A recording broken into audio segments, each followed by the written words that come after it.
हुकूमत का बड़ी ईद पर बड़ा तोहफा, पेट्रोल की कीमत में कमी, फी लीटर 10 रुपए 20 पैसे सस्ता। नई कीमत 258 रुपए 16 पैसे हो गई।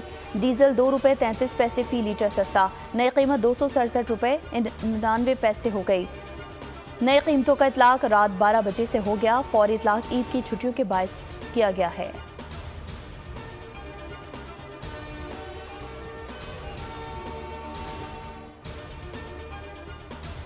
अवाम को बिजली के झटके, नेपरा ने बिजली के बुनियादी टैरिफ में 5 रुपए 72 पैसे फी यूनिट इजाफे की मंजूरी दे दी। इजाफे का इतलाक 1 जुलाई से करने का फैसला दिया गया है।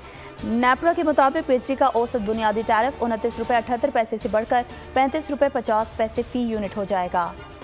T20 वर्ल्ड कप में पाकिस्तान का सफर तमाम, अमेरिका और आयरलैंड का मैच मंसूख। आयरलैंड और पाकिस्तान वर्ल्ड कप से बाहर, दोनों को एक एक पॉइंट मिल गए। कौमी टीम सुपर 8 मरहले में भी रसाई हासिल न कर सकी। अमेरिका पहली बार सुपर 8 में पहुंच गया। कौमी टीम आयरलैंड के खिलाफ 16 जून को मैच खेलकर सीधा पाकिस्तान के लिए परवास करेगी।